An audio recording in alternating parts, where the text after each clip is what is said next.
here we are. Oh, it might just do the trick. I know. And I got you a little side camera here, too.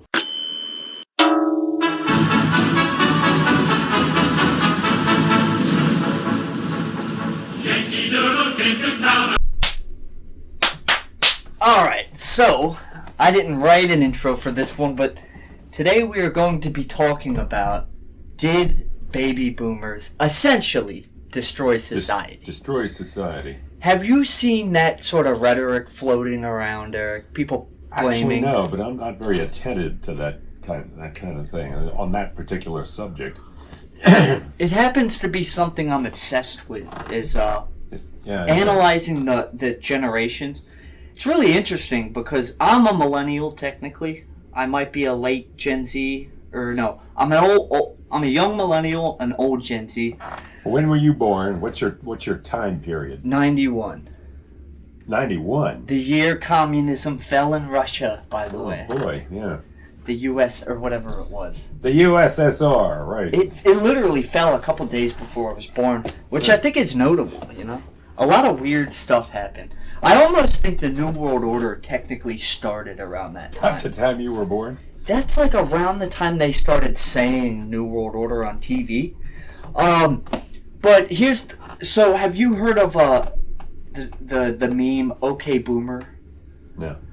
So there's meme. You mean the expression "Okay Boomer"? Yeah, meme and expression are kind of like the same thing. But around 2020, I started seeing this, like, people were ridiculing boomers and the term Karen. You know the term Karen? Yeah. That's pretty much a boomer insult. Like, oh, that old boomer Karen. And it's always pissed me off. Like, you know, I've said this before, but if there's one thing I hate it when people are disrespectful and throw out people that are older than them. Like, they don't have wisdom. Just no respect for their elders. Exactly. They should. That's how society should keep going, you know? Well, I think people need to earn respect, but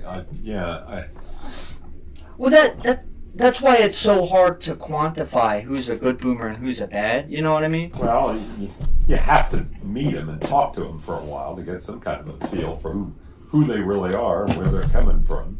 Well, you know, Trumpers are very stereotypically like boomers. You know what I mean?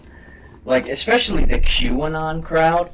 A lot of the QAnon people are kind of 50s boomer types. So somehow Trump, he struck a chord with boomers. Yeah, that I know. I noticed. But then there's people like you, Eric. Classic liberal. I would say boomers. When I think of liberalism, I really think boomers, right? Boomers is when liberalism was kind of like born. That's the generation that really kind of created the new liberalism, starting with the hippie movement. Exactly. And you know, I heard a great definition of what a liberal kind of is today, or recently. Somebody that wants to maximize good, positive well-being and minimize discrimination. You know what I mean? Or not discrimination, or like, yeah, discrimination. And that's a good definition of a boomer?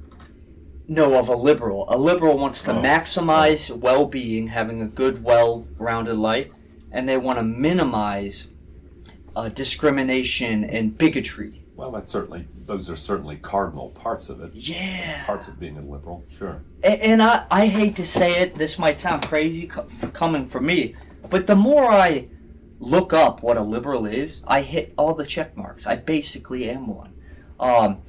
Really? Kind of. Like, you look up the rules of what it takes to be a liberal. Most people can identify with liberal values. And to be honest, it makes sense why it's the most popular form of, political thought. Boy, What do you think it I is? get the sense that liberals are very greatly reviled across the country. Just using the expression liberal, of course, the way they pronounce it too, liberals or libs. Libs. That's a pretty pejorative term. But those are people that don't know what a liberal is. People confuse liberal and leftist a lot. And do you think they're the same thing? Well, I would say at the very least there's a lot of common ground. Offhand, I can't think of it. These Antifa people, these far left individuals, Yeah. hate liberals. Oh, I mean, They, I didn't know that, but I'm not surprised. Do you want to know why it is? And it's really interesting. Like, I'm talking the Antifa people. They hate Right. liberals because apparently to them, liberalism is just a weak form of protest and Right. change. Yeah. So if a specific race like black and brown people they live in this systemic nightmare that they can't break out of by themselves, they see liberals as like, oh, well, I'll virtue signal about it on Facebook, but I'm not going to march. I'm not going to burn anything down or do anything about it. So I'm getting ahead of myself already. But this episode is going to be, did the boomers ruin society? And if so, how and why? Do you think they did? So that's the funny part, Eric, is when I suggested this episode, I really didn't even think, oh, Eric, you're kind of a baby boomer. So I didn't want it to come off as, like, snarky. Maybe we'll do a millennial episode. You could shit all over my generation. But I do think that the boomers messed up a good amount of stuff. And you want to know... I'll start with the most obvious one that you're probably going to think is the most, I guess, humorous or ridiculous. And a lot of people in the conspiracy community talk about this. But baby boomers allowed the New World Order to slowly accumulate by not paying attention. Well, who is actually bringing the New World Order on while boomers stood by and watched with their thumbs up their asses? I knew you would say this, and this is when I have to separate what I mean by New World Order. So there's like two ways you can look at the New World Order. One is like the super conspiracy way, which is like a small group of masked, shadowy, ominous individuals are pulling the strings and are going to create a 1984 dystopia. That's one. But the other one, I like to, it's more of an abstract, just, a big, vast, is to look at the New World Order as, so we've been slowly losing individual rights and liberties over time. Like every time there's a shooting, we lose like a little bit more gun rights, and we keep losing a little bit more privacy, and now there's cameras everywhere, you know what I mean? In the past 20 years, we've slowly kind of like melded into this like, oh wow, what, that kind of snuck up on us, like we haven't been paying attention. And I notice a lot of the anti-Semites claim this, that the boomers were completely oblivious to the coming economic collapse and inflation, for example, you know what I mean? But, like, for instance, when JFK got assassinated, like, if you look at that, what happened there, like, one mysterious guy, what did he shoot, like, 8 times in 5 seconds? Oh, I have no recollection of Pinpoint it. Was accuracy. quite a feat of marksmanship, from what I recall. And then his killer was just assassinated on TV. Like, that reeks of conspiracy, does it not? It certainly, yeah, it's something. It definitely calls for conspiracy theories, and there were a lot of conspiracy theories about all that, of course. But I don't know. Do you? What was your assessment of that particular conspiracy? Do you think something was going on there? I definitely. I think that, well, the baseline story, and this will be all we touch on conspiracy related. We'll move on after this. But this was like the first thing I wrote for some reason. Is that the Federal Reserve was making a lot of big decisions. And if you listen to JFK, back in those days, he was like speaking out against the Federal Reserve. He was like, this is going to destroy us. We can't let one group of people control the money, which is kind of what the Federal Reserve is, I think. Well, that's their job, actually. See, that's... I don't remember anything about the Federal Reserve from that period. You know what the Federal Reserve does? Go ahead, tell me, because I don't know anything about finances. Well, I don't know a great deal, but the basic function of the Federal Reserve is to control the prime interest rate, which in turn, that's how much money the government can borrow, essentially out of thin air, to make available to the various banks to loan out. And they set an interest rate on the prime amount that they loan the banks, and the banks in turn, of course, pass that on to people who apply to them for loans, and on down the chain. And if the point of it is to get control over the money supply, which in turn is if they lower the prime interest rate, they make it cheaper for people to borrow money. Yes. Then there's a lot of money in circulation. Everybody's got cash to spend. Cash gets spent on goods and services, so forth. And the point of it is try to run some middle course between a reasonably good economy with a reasonably good GDP, and without allowing the economy to overheat, in which case it brings on inflation. Okay. Now, it's a vital function that if they do their job properly. And I don't know, there's never been any kind of a scandal associated with the Federal Reserve, as far as I know. It's not an exact science, and sometimes they call it wrong, but they really do. They do their best to get some kind of control over that aspect of the economy, because they don't want the economy. If they charge too high a rate, in other words, if what they're doing now is raising the interest rate so that people are less inclined to borrow money and spend money, because the economy is overheating, and that's why it's inflationary. What do you think's going to happen, Eric? Are you concerned about the inflation and the stock market? Yeah, of course I'm concerned. I know. Well, before we go, that's all I'm going to say about conspiracies, because to be honest, I'm moving away from conspiracies. I haven't watched BitChute in months. I can't watch it anymore. So let's move on to that. Inflation. Some people think boomers are somehow responsible for that because boomers kind of spent like there was no tomorrow, and they all wanted that American dream. They wanted that house, and this is a really big thing that I've been thinking about lately, and I've been boiling with rage over it, is that inflation, like I just realized this a couple weeks ago. It's not that I'm stupid and didn't know the whole time, but I actually put my thoughts to words. So back in basically money since the 70s has like doubled if not tripled. Like inflation has gotten so bad, but wages have stayed very close to the same.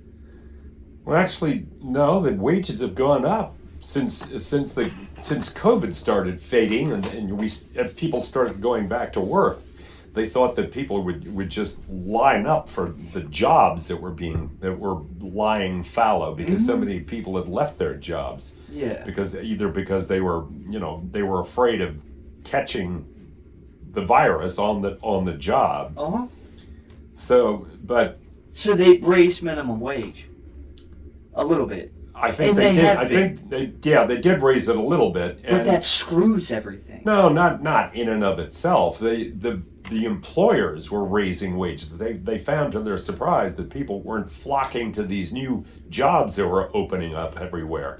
Unemployment went way down, and among the things, in a situation like that, the people who own the businesses that are paying these wages, they need to raise wages to lure people back to work, and they never succeeded in that. People wouldn't go back to work. Why do you think that is? Partly because they had all this money that was handed out to them as Stimulus checks? Stimulus checks, right? Really? Yeah. That was only like $1,500 or something. It was about 2,000. Did you get one of those, by the way? Yeah, I got one. Okay. But on the Was grand it popular scale, with you? Were you glad to have no, it? I did not want it. Really? I didn't want it because some people claim that it's making us debt slaves. Like we are in debt to that money now. Yeah. Without realizing it. Yeah, you know? true. But most people thought that was a slap in the face. They were like, "How is $2,000 going to last? What, 12 months?" They were insulted by it because it wasn't enough. Essentially, it wasn't enough. Not that it would have been better if they gave him $10,000. No, sure wouldn't have been. But I think that the pandemic, the immediate change of lifestyle, like the whole world changed. You had to all of a sudden staying inside, and the propaganda, and the beaming it into our heads 24/7. I think that was too much for the human brain to handle, and I think that 2020 it broke people. I think that's why people don't want to go back to work because it broke them. I think. Well, I don't know. I wasn't one of those people, but I thought it was being reported that they didn't go back to work because they got the taste of a life of leisure and they liked it. That was kind of it. Like, yeah, they got the taste of leisure, but I think. A lot of people, I would read a lot of comments in 2020, and a lot of people said, deep down, something's not right here. Like, something is not right. This doesn't feel normal. Like, well, they were right. Those were not normal times at all. And there were a lot of factors that went into that. And initially, it was the pandemic, which you may or may not have believed was real, but Eric, that's such a straw man. I never said it wasn't real. Well, this is the straw man. You're right. You're right. Okay, In fact, I pressed you on that several times. I didn't press you on it. I asked you, "Do you believe it's real?" And you said yes. And plus, that's a very easy way to simplify it quickly too. Yeah. But okay. And another thing, think about this: Donald Trump is president. I mean, he was kind of buffoony. Can you kind of see how Americans are demoralized? Like they're just like, dude, what is this? Like, what is politics anymore? Like to jump from Trump, and I'm not even trying to insult Trump, but to jump from Trump to Biden. Well, feel free to insult Trump. Well, Biden and Trump are like they're different and similar in some ways, to where.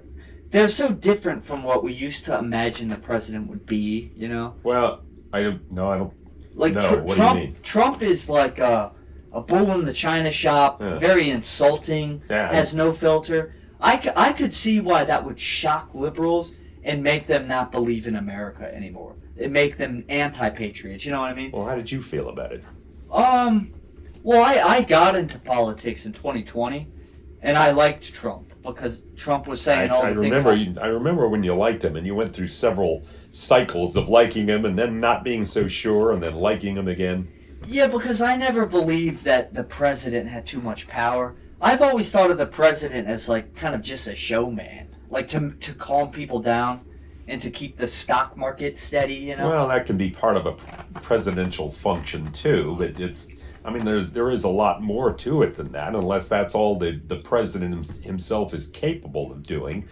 Trump was all flash. He was all he was a showman. He was a lout, a pig. He was loud and obnoxious and abrasive and ignorant. And a lot of people you know what? Really that was like that. That's what I was coming to. That was part of his appeal to the people to whom he appealed.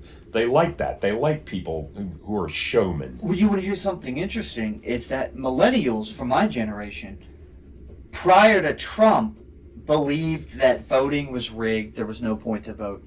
They had this defeatist thing. Prior to Trump? Yeah, like before Trump, people my age were like, we barely voted because we were like, well, we're not going to change anything. Like, we didn't believe in it. We didn't believe in democracy, really. Like, I don't know why. I guess we would watch the news. One, we weren't interested in politics before Trump. For some reason, by we, you mean Gen Zs? Millennials and Gen Millennials. Z. Politics, one, it wasn't interesting. Two, we didn't believe we could change by voting. We kind of had this defeatist attitude where everything was rigged. And then when Trump came in, we were so used to stuffy politicians that we could tell they were pandering. Like when I remember being little and seeing a politician and just thinking, this guy's a liar.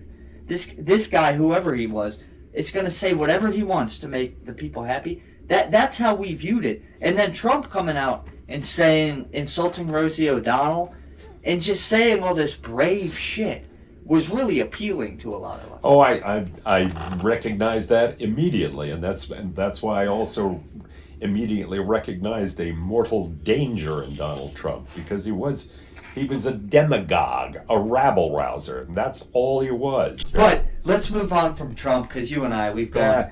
Okay. So basically, what we just to cover our tracks, we were talking about inflation, and I don't think I ever got to my inflation point.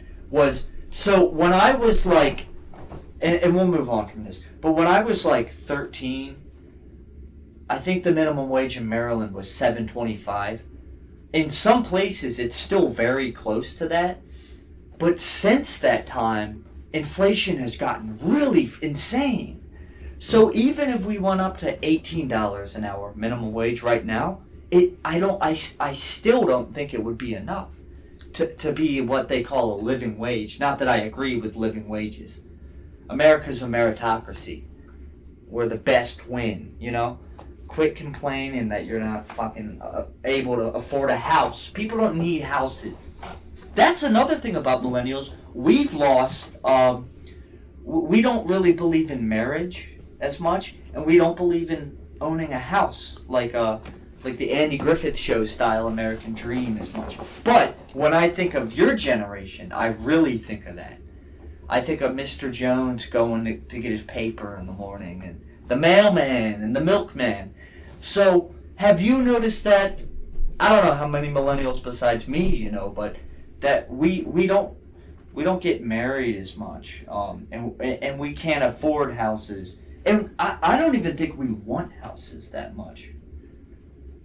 Yeah, well, I don't know a lot of millennials. I think you're the only one I know personally, but I know I have read a lot that has informed us that that's where a lot of people younger than the millennials and Gen Zers, how many of those are there? Those generations that we're talking about. The younger generations aren't, I've noticed that they're not that interested in what used to be called the American dream. They're not interested in owning homes. And you know what? I was never interested in owning a home. And boy, when I see people with homes, and I never, having a family was never important to me. Yes. So in that sense, I guess I'm like a lot like a millennial. Mm-hmm. You know what could be a reason for that is movie culture. If you watch old TV from your guys' day, it was based around families. Leave it to Beaver. Leave it to Beaver. Father knows best. You bet. Yeah. Our movie culture doesn't really promote that, and I do think that's kind of a conspiracy to some degree. Like this is how feminism arose, and I don't know. So movie culture technically kind of caused that. The media has kind of caused that, but you could also blame. The reason we don't want to get married is because we're children of divorce. I think boomers had a 50% divorce rate, and before that, there was never a divorce. Really, Yeah. It was very rare. And I don't know why that is. Well, it wasn't because all those marriages were happy, I can tell you that. It was just because it was considered kind of disgraceful to divorce. Yeah. When you were married, you stayed divorced. If there were problems within the marriage, you worked it out, or you just kept your mouth shut about it. Maybe and is a better word than or, and I wonder this all the time. The romanticized version of love as we know it today, sometimes I wonder, was that made up? to sell products and to be in movies. Oh yeah, of course. So prior to the 40s, it wasn't made up out of thin air. It was, no, there was a certain amount of true romantic love out there, and yes. even people who, and that's always been. That's always been, but creative people like the Hollywood community and novel writers and so forth, they were able to make a lot of money capitalizing on that fantasy. Yeah. And they encouraged people to think romantically, unrealistically romantically, and and that wound up causing a certain amount of mass discontent too, because the realities never live up to the creations of the expectations of movies and TV. So the media and movie culture created love, and they created divorce. I'm fascinated by how movies and media dictates how society is. I saw a James Cagney movie, that old mobster guy, the white guy. Yeah. And there was a song by the Ronettes. He hit me and it felt like a kiss. Do you remember that song? He hit me and it felt like a kiss. This is in a Jimmy Cagney? He hit me and it felt like a kiss. So men used to beat their women, just hit them in the face. Well, they still do. Yeah, but when they do it, if it becomes public knowledge, I mean, if the woman is sufficiently hurt, she takes the guy to. Women get a lot more sympathy these days than they used to. Well, they would not even report it in the old days, because women just didn't report shit like that. The men dished it out and they took it. But you think that women get more sympathy now? Yeah. Sure. Well, it's not so much that they get more sympathy. In the old days, women didn't get a lot of sympathy because they didn't need it. There was never a problem, as far as we knew. Yeah. Do you think women were happier? No. Back then when they were married? No. See, that's what separates our entire worldview, Eric, is that I think that feminism, I only say that because women were abused back in those days, just, like they are now. But there was nothing they could do about it. Today, at least, they have options. Well, look at it this way. I think feminism, and I've witnessed this with siblings and cousins that are female, it puts a lot of stress on women. What does? Feminism, to be working women. But if you think about it realistically, if a 30-year-old man and a woman has a kid these days, one of them has to watch the kid, Well, I would think so, but the movies and the culture and the feminism tells women to go out and to work. So, I seriously think that younger women these days, they'll get married, they'll have a kid, and then the man will make the money, and they'll be sitting at home oh, thank God. The feminism, it's too much pressure. Wait a minute, what is your authority for this now? Are you saying that that's a widespread attitude among women these days? What, that they should be working? That there's this intense pressure on them to work, So they go there because they have to. They're under this pressure. Yes. And when they can get away with it, they feel this enormous sense of relief. When they accidentally find out that staying home and raising their kid makes them happy, they're relieved, but they feel bad because all their working women friends. Wait a minute. Do you think that's the case with virtually all women? No, every woman is different, and you made it sound. You made quite a generalization there, lad. You made it sound like this was the default state psychology of all women. Well, maybe I don't doubt that what you're talking about certainly happens. There are women who probably do feel pressure to work because it's the culture. The culture encourages them to get out and make something of themselves, and not every woman likes it. My mom she could not use the term feminist without putting those damn in front of it, those damn feminists. She just hated that shit. And then once she went on and on about how happy she was to be a common Hausfrau, you know, to tend house and look after our kids and her kids, and to cook and clean. Happy? Oh, and she was, well, she did seem happy, and I think she was.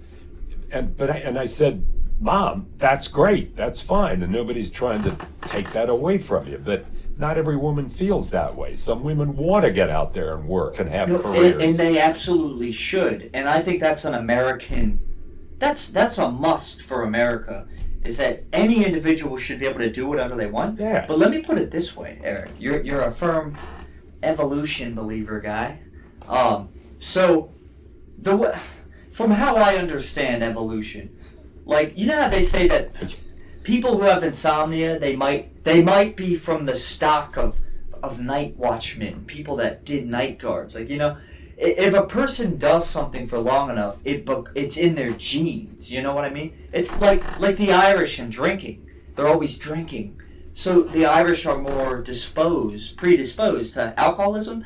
So if for the past thousands, millions, years or whatever, if women have been typically staying at home or staying in the cave and raising their kids, wouldn't that mean, by evolution standards, it's like a maternal instinct for women to stay home and raise kids? Well, I think there's probably something to that. I mean, that does seem to be the natural order, not just among human beings, but around animals. So feminism has flipped that in a matter of like 60 years. So women haven't caught up. They haven't caught up yet. Because doesn't evolution take thousands of years to like make a small adjustment? Well, it depends on what kind of adjustment you're talking about. If that's not an evolutionary adjustment, that's a cultural adjustment.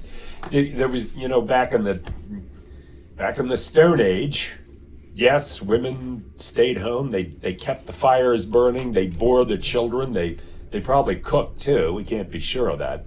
The men went out and hunted. That was the natural order. And that's why men are strong. Yeah. Well, that's not why men are strong. Men hunt because they're strong. Yes. They're not strong because they. Well, I guess they're strong because they hunt too. But anyway, that was the natural order, and I suppose, you know, it took us. That remained the natural order for thousands of years. Yes. And that's in our DNA now.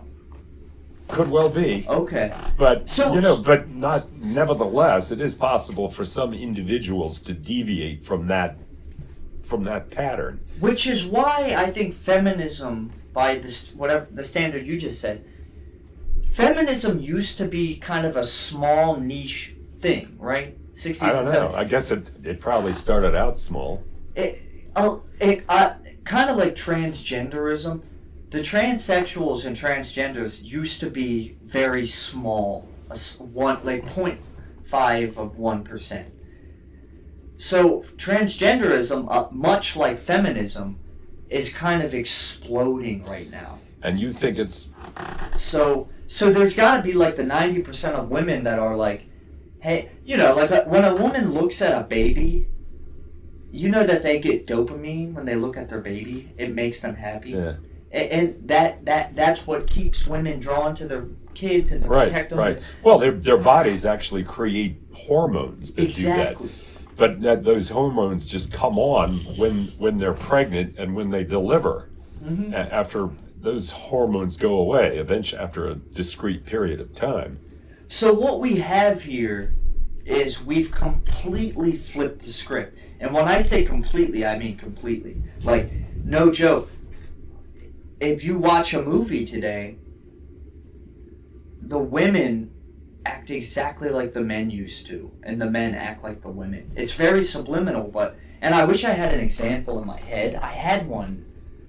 Okay, well, there's a show called Orange is the New Black, and it's a show about a woman's prison. The main character is like a white liberal. This is a reality show? No, it's a fiction. But the main character is a woman, feminist, liberal, blonde, little white lady. And her husband is like a Jewish stay-at-home husband. What's He's not this even got a to father. do with prisons? It's just it's a prison show, but that's how they are. And in the show, the woman, the wife, is very very blunt. She's the one that's initiating the sex all the time. He never wants to have sex. She's the one that's always making rude comments, kind of the stuff men used to be in movies. And he's like nervous and anxious, and he's cooking. So that show is a perfect embodiment of how movies just completely flip the script. And now we're left to pick up the pieces. And now we're living in this lost reality of like, men don't know who they are or what they should be. They don't have anything telling them that it's okay to be who they are and how they should be. So what's happening in the world with men and women and blacks and whites and browns and gays and straights, we're in like this complete chaos, and it's definitely showing. It's showing, and maybe this is why we have all these mass shootings and insanity in the world, Eric. Like, people are insane now. So maybe we just went off on a very long tangent about that. So, but to tie it back into to boomers is. I was wondering.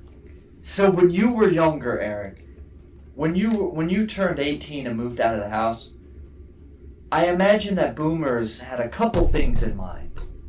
One of them was, I could start a family, get a house, and live the American dream. The economy's good, everything's booming. And two, you kind of knew what you were expected to be.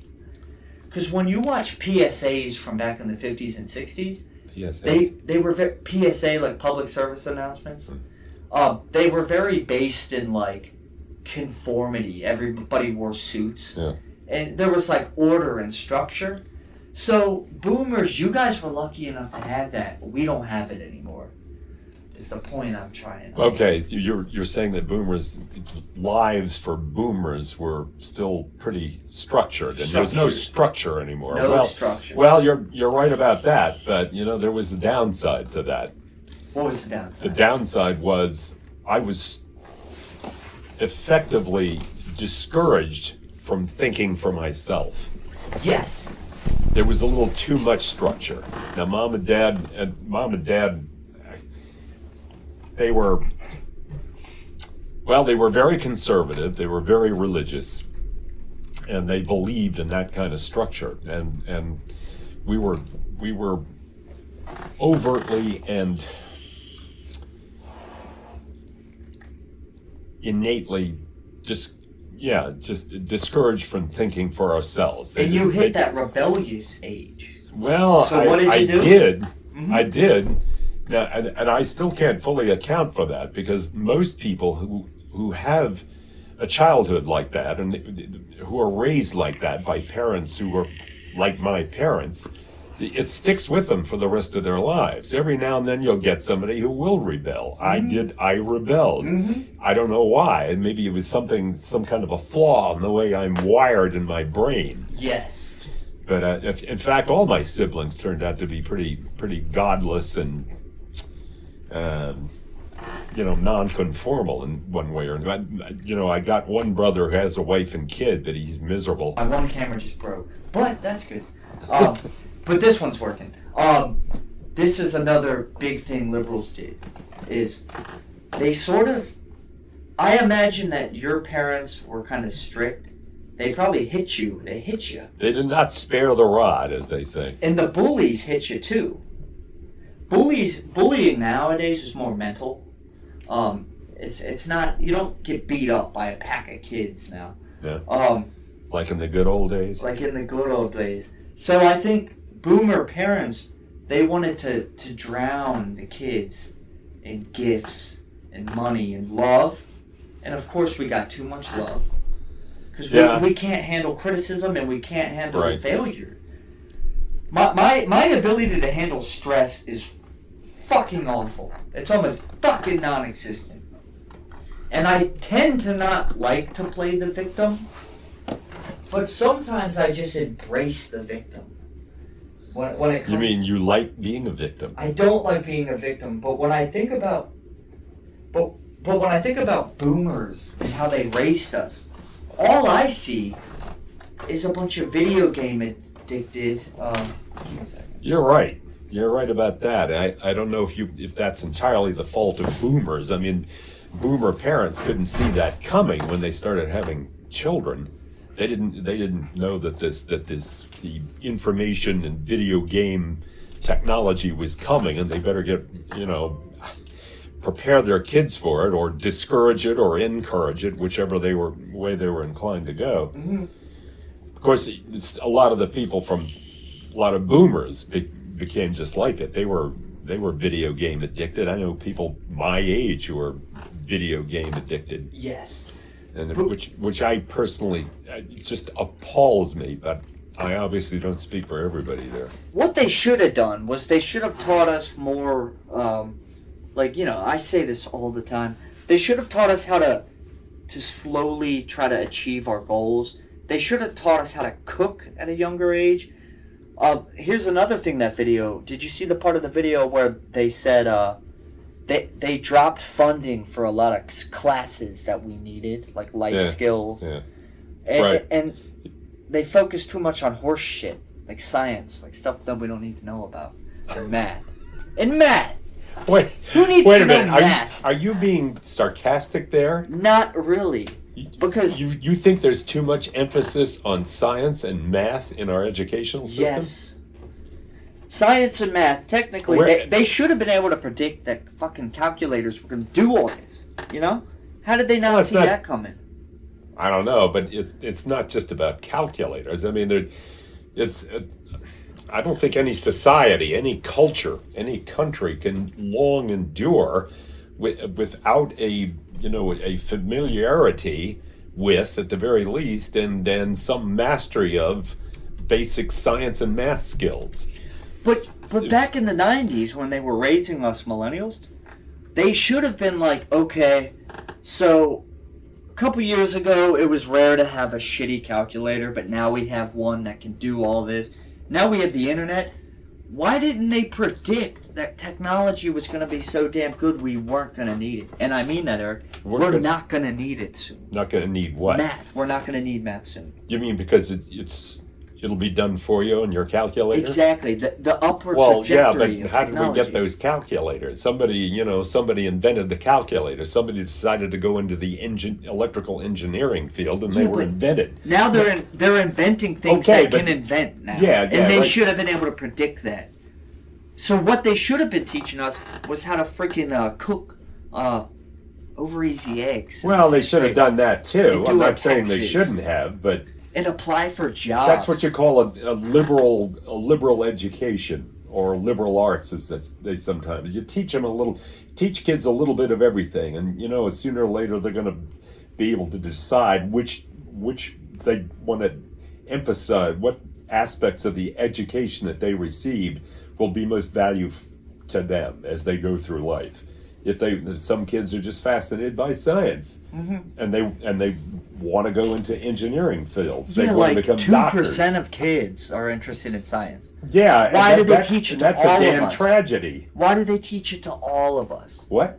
They instead of that, what they should Why do did they teach it to to all of us? Yeah, like every fucking year we had science. Well, every year we had science and math. They should have been able to realize, oh, we're not going to need this in the future because computers are going to be able to do it. So what they should have taught us was, I remember when I was in school, we had some guy come in and he told us how to apply for jobs.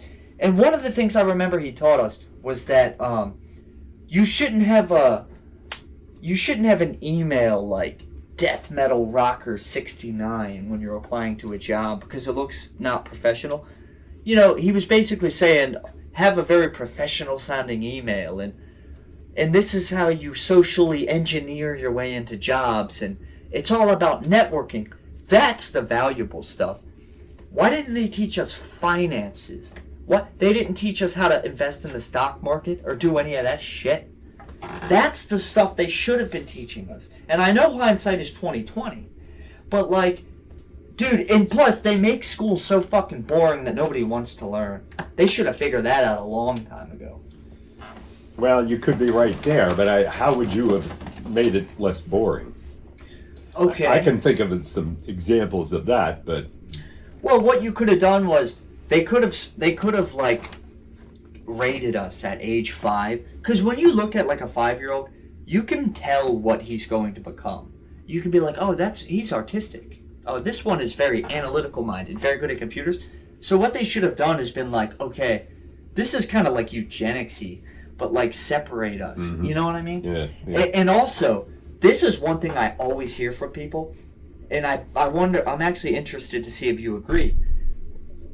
Everybody I know my age now, they didn't care about history or any of that. But once they got older, they wanted to learn like everything about history.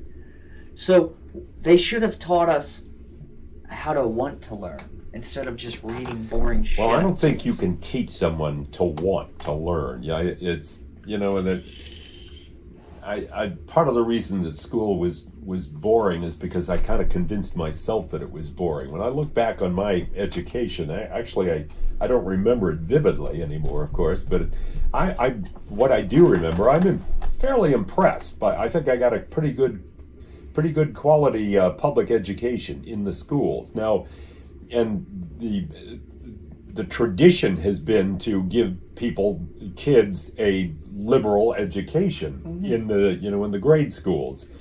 After that, they're on their own. I mean, by which time they should have some idea of which way they want to go in life, what they want to choose as a profession or professional field.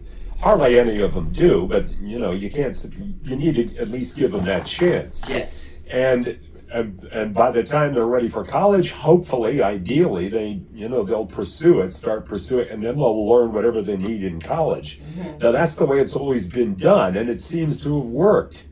Do you think they could fix this problem by throwing money at it? Because that's kind of what they... Well, it depends on what you mean by throwing money at it. I know that term gets used a lot, and it is traditionally that too has been a way that America has had of solving its problems. You throw money at it, and I know that they've thrown a lot of money at education, and they haven't got much of a return off all that. But I don't know why. We exactly when they threw money at it, what does that mean? Where did that money go? What was it spent on? Here, you and I agree. Yeah, we've heard this time and time again. Is that throwing money at schools? It does nothing. Throwing money at anything almost does nothing. So this is why I disagree with socialism and welfare and all this stuff. We keep throwing money at stuff, and we're not getting any results. But somehow people think that we need to give the government the right to, control money in the economy, Well, I don't object to being taxed. I don't object to the government accepting money from us and spending it if they spend it. I mean, the only way anything is going to get done in civilized countries like ours is to spend money on it. Everything requires money, resources of various kinds, including money. A lot of money, of course, gets foolishly spent. A lot of it just gets lost, or some of it gets skimmed by grifters and people in the system who are just trying to game the system and so on. And I don't know it's a very complicated problem, and I have no idea what the solution is. But as opposed to, you say we need to stop throwing money at problems like the inadequacy of our educational system. Yeah. But how exactly do you have any idea what you would change? Here's what we should do. So say we have a shitty school, and we're like, man, what are we gonna do with this school? Say, okay, let's make a 5-year plan, okay? We'll tax a bunch of people, we'll throw money at it. And if it doesn't work in 5 years, then we need to pull the money and go, all right, let's try something else. And throw money at that. Throw money, or don't throw money at it. Maybe change the whole system. Maybe start hiring teachers that are like fucking charismatic, and I don't know how to fix it. This is too big of a problem. Yeah, see, yeah, nobody knows. From school, you remember great teachers, right? Yeah. Maybe they could find a way to be like, to vet these teachers instead of hiring Well, some dickhead. presumably they do. I don't think so. Well, Like, maybe not this anymore. Tenure, they wouldn't have tenure. You know tenure? Yeah, tenure, that's true. Tenure can be a deadly thing for quality education. So can teachers' unions. Well, how about this? Throw money at it, but throw money at the teachers. Pay them more. Yes. I think teachers are some of the most undervalued people in our culture. Yeah. I would definitely think they should get better wages. I don't know how much that would get us, but they have to undergo a lot of very high quality training to make them worthy of that additional money. And I'm sure and there are a lot of people in the system, a lot of teachers in the system who are they're dedicated to their craft. I've known people like that personally. Yeah. Teachers who just love teaching, one lady I know in California, she was in the systems, she taught elementary school or I don't know, 9th grade or something like that. Very dedicated to her craft, and I don't doubt that she was an outstanding teacher. But she wound up being pretty dismayed with how things were going in the educational system. And I think she took an early retirement. And I thought, my God, what a shame! A great teacher like Chris, and we're losing her because something about the way things were done in this system just didn't seem right to her. Yeah. Did you hear about that school in one of the best high schools in the country was in San Francisco? They've been tinkering with theories about how to be more inclusive. Oh yeah, that's all school is now. Yeah. But go on. Well, what'd you say? That's all it is. Do you now? mean like racial diversity? And Yeah, LGBT racial shit? inclusion. So they were. I understood that they were accepting students on the basis of some kind of lottery, and they send out lottery tickets to different communities, and kids from these things would just turn their lottery tickets back in or something, and they would choose a few so that they could be sure and get a certain amount of representation from all these different ethnic and religious groups. Mm-hmm. And the result being that in fact, the whole object of that system was to get more kids from all different communities, all different races and nationalities and so forth. And that didn't work. And they recently abandoned that. They used to go by a grade system. Whoever got the best grades could be admitted to this school. Yeah. And they just recently said this isn't working, and they went back to the merit system. Really? Yeah. And this is in San I actually Francisco. kind of like the lottery idea. Really? Anything that involves picking somebody randomly, I don't know why, I like that idea. But you see, that's a very woke concept, lad. Did you know that? no, what I meant was I like the lottery idea, but not in that context. Like, they need to stop focusing on that entirely. And focus because on that's what? not what the real world is. See, they look at everything as egalitarian now, but really, America is a meritocracy. It really should be, Yeah. the best, the smartest person win. I think I agree with affirmative action. Why do you like the lottery system? How would you apply a lottery system? I don't know. Maybe I don't think I can back up why I like the lottery thing right Apparently now. not. I have to think about it a little bit more. Yeah. But what you were just saying, so they're taking all these marginalized kids and putting them in like a special school, and then they're surprised that it backfires. Right, exactly. See, what do you think of that, Eric? Do you like that idea? Which idea? Of them? Yeah. What? The diversity in the. Do you like? I think. I don't. No, I think I think it should be a merit system.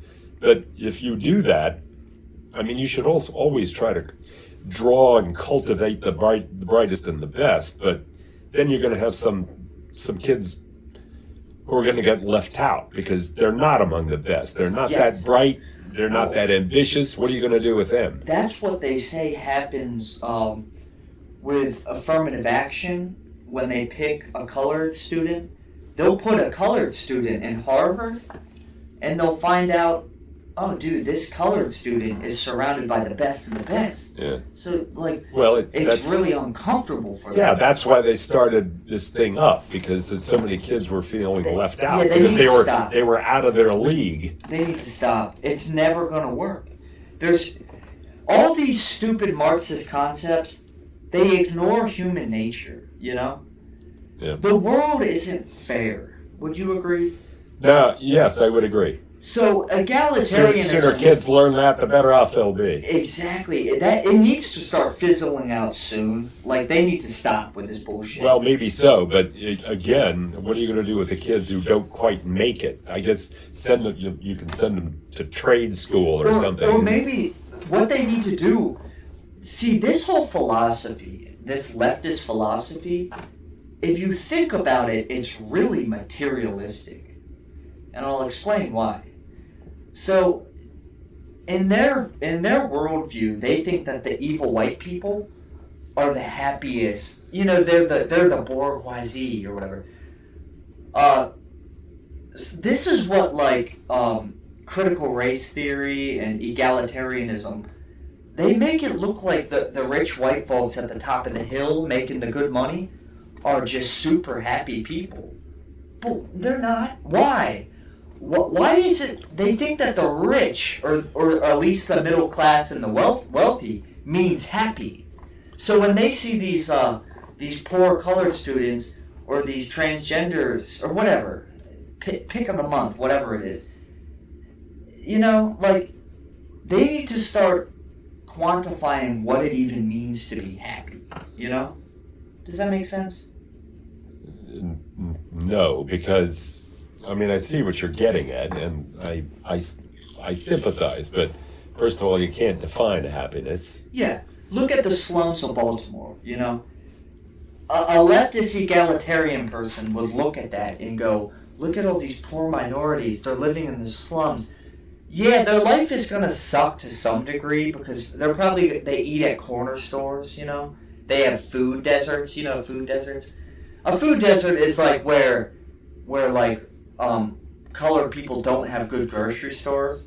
And like, they look at that and they're like, these people are miserable and unhappy. But says who? Like, maybe they're happy. Well, I doubt very much if they're happy. They are happy, Eric. How do you know this? Because I concluded this a long time ago, is there's no difference between a starving Ethiopian child and a middle-class single man living at home in a rich, nice New York apartment. There's no difference? There's, like, no difference. Like... No difference in what? In how much happiness they feel? Yeah, because everybody's miserable, bottom line. Like, everybody's happy based off of their own perception of the world. So we need to stop saying that these people are unhappy and these people are happy, because one study shows that making over $70,000 doesn't make you happier. And I believe that. You ever heard that? That there's like a cutoff point to how much money makes happiness? No, I never heard about a cutoff point above which you become happy. Yeah, dude, there was, in the show Sopranos, there was like a Russian immigrant maid who had one leg. And there was an episode where she's around Tony Soprano, a rich Italian mafia boss who owns the world. And she says, you Americans, you have everything and you're miserable. And that's so true. Everybody I know that has a lot is fucking miserable when they're depressed. And then everybody I know that's like poor and like is barely scraping by and maybe is a drug addict, they seem freaking happy. Really? Yeah. I really believe that. So this whole leftist fucking ideology of like egalitarian, I think that their intentions are bad. They're really materialistic. I think you are misreading the program there a little bit. I don't think emphasis isn't so much about on happiness. I don't think liberals or anybody else is attempting to define happiness and tell people how happy they should be and tell them how miserable they are because they don't have something that somebody else has. The philosophy, the working philosophy there is centered around, at least ideally, it's centered around everybody should have an equal shot at some level of prosperity. And they do in America.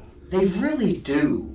No, that's not true. And if they don't, and I hate to say it, then go to fucking Ethiopia and go to these Afghanistan countries. See how fucking happy you are then, and I bet you'll be happier still. You know, in Afghanistan? Yeah. In Ethiopia? You think so? They're outdoors more. And we know that sunlight gives you vitamin D. Makes you happy. What you were just saying, liberals are a perfect mixture of focusing on the individual, but they're anti-bigotry and hatred. That's why I agree with liberals. I like the liberals. But what were you just saying? You said they want to minimize suffering or something? No, I said they believe that everybody should have an equal opportunity to make something of themselves, an equal shot at some level of prosperity. They all do. Who's stopping you? Oh, well, in the case of most people, it is true that there are a lot of people who have spent all their lives living in among the underprivileged are going to tend to become resigned to it. They don't. If they see an opportunity in a life of crime, they'll go for that too, because that may be the norm in their community. Mm-hmm. Now, that's definitely not a good thing. We don't need more criminals out there. So the question is, how do we solve it? Well, Because we all know that. That's undeniable. Minority neighborhoods, they have food deserts. And the reason for that is because some guy will try to make a Whole Foods in the ghetto, and it just keeps getting robbed and everyone's rude. Yeah. So I don't like to place blame on the minorities, though, for that. So that's the definition of systemic. So the minorities, they're not getting the right grocery stores. And also, when you're raised as a minority in a minority neighborhood, all you see is poverty and crime. That's what I'm saying. Yeah, it's the norm to you.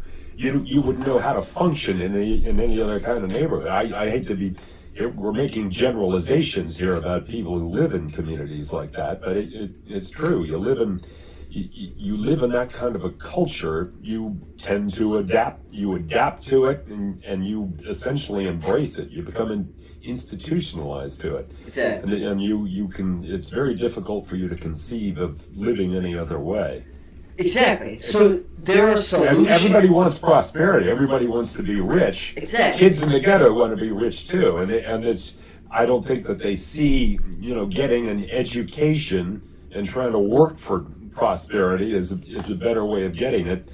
The best way that the people that they see, the people they know who are prosperous are probably going to people who are doing it through drugs or something like that. Yeah.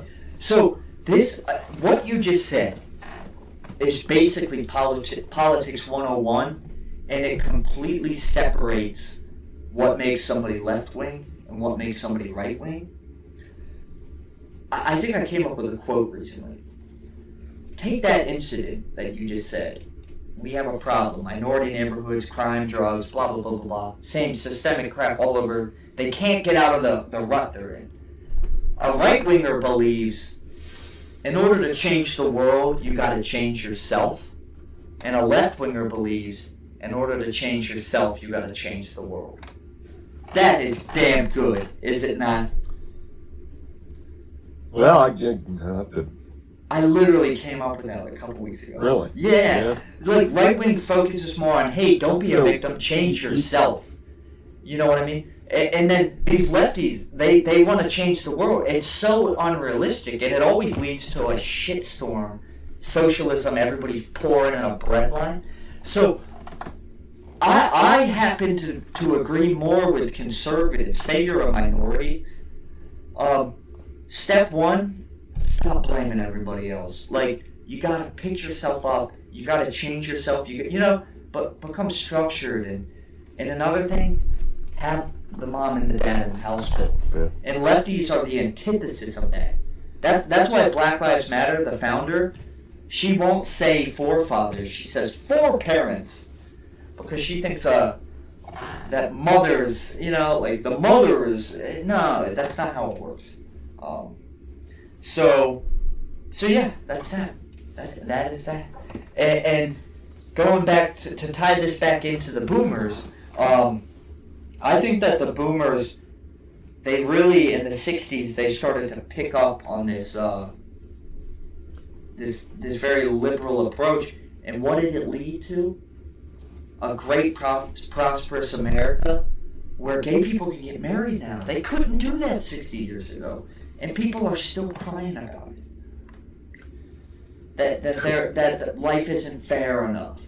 When people are still crying about... So, baby boomers and liberalism led to gay people getting married, and now they're culturally equal. I don't know many homophobes. I don't know that many. Most people are like, hey man, do what you want. Like, don't kind of like leave me out of it. I'll be respectful to you. That's like most millennials. But they paint millennials as like, oh, these are fascist, racist. And also, they believe that, I think that they're really hateful people, because you have to be hateful and miserable to think that the whole world is hateful and miserable. You know what I mean? Mm-hmm. Happy, content people seem to think that everybody else is happy, content. So, your philosophies, it's kind of like holding a mirror to yourself, So, getting back to what I was saying, liberals and boomers caused gay marriage, which is good, I guess, if you want to look at it that way. We had a black president. Now minorities are the cultural majority in commercials. In commercials, minorities look awesome. They're doctors and lawyers. And they all live in fucking palaces. Exactly. And a white guy is wondering who the hell do they think is this message directed toward? Anybody on planet Earth? They're shaping society. Yeah. Well, which could be good. There's nothing really bad about it. Well, there's nothing inherently bad about that. It's I guess, it's not what you see in commercials is, I don't know that it's having a significant, certainly not a significantly deleterious effect on society. It's just, to me, it's just kind of like a silly cliche that they overwork, and I'm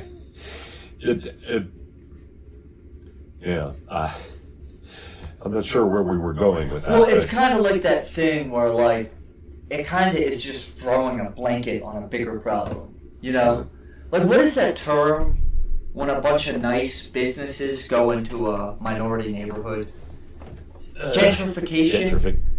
Yeah, some people claim that that's just throwing a blanket on a problem. It's not fixing anything. I'm inclined to believe, I think that commercials showing minorities as doctors and lawyers, and the white guy's always in a banana outfit acting like a retard, I think that affects the world on subliminal ways we don't even notice. You think it encourages people to behave in a certain way? Yeah. Does it encourage people to dress up in monkey suits and make bozos of? Let me put it this way. Every black friend I've had in the past 10 years, that they always see me as like goofy, funny, non-threatening Brandon. Like, I always make minorities laugh, and I'm not even trying to. I think it's just the way I talk. Like, when I start a new job and they're black and Hispanic and Mexican, they always are kind of like, oh, that goofy Brandon. And I think that's because white people are so goofy in commercials. So, yeah. So... Well... Yeah, I see that's ugly stereotyping of whites now. Well, we had things so much our way for an awfully long time. I guess it's payback time. You know, I'm inclined to agree with you, Eric. I almost have no opinion on it, but I can see why the alt-right is growing because of that. Yeah. I'm starting to see white collectivism more and more now. Like, white people are really feeling abandoned and left out and racist. Well, I do not sympathize. If there's something going on there that they're taking way too seriously. If it's TV commercials, then they got a real personal problem. And as you know, you were speaking a moment ago about how people in oppressed ethnic communities gotta get control of their lives and take stock. Mm-hmm. Oh, come on. How much of an effort would it be for white people to look at this and say, hey, I don't want to be like that. Yeah. I can do better than that, and I'm going to do better than that. Well, like you just said, I don't sympathize, but I understand. I guess I understand, yeah. And also another thing is, like, the left-wing pro-BLM, LGBTQIA, whatever movement, is a cult. But it's not for the reasons they point the finger.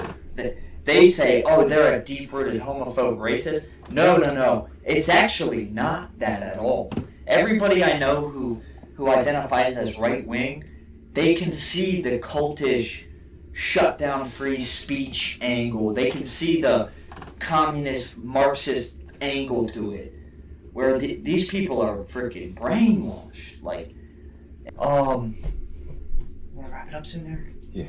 I think we got like an hour and 40 minutes in. Really? I was interested how long would we last because the chair now, we're more comfortable now. Yeah, I sure am. Because, it used to be like, that chair you were sitting in was like an uncomfortable lawn chair with a pillow on it. Yeah.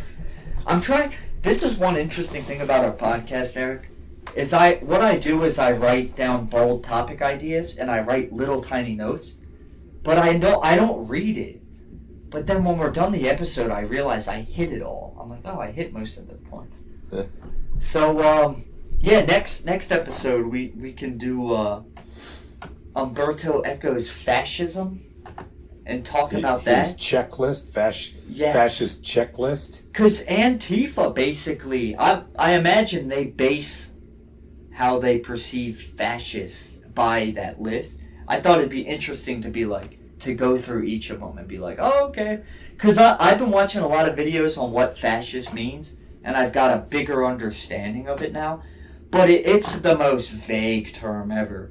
And I could see how they could use it. Well, it used to be fairly precise. It was just more recently, it's a term that people are just throwing around and hurling at people who they don't like for whatever reason. Exactly. One thing you can always call somebody you don't like is fascist. And nationalism, Like, nationalism goes hand in hand with it, right? Yeah, classic fascism was all about supranationalism. We should do an episode about that. Yeah, we could do that. And then I do remember that coming up before. Yes. Between us, and I did have an answer for you, but we can save it for an episode. Yeah, that was a kick the can down the road one. Alright, Eric. Good episode, mate. Yeah. And thanks for the chair. Of course.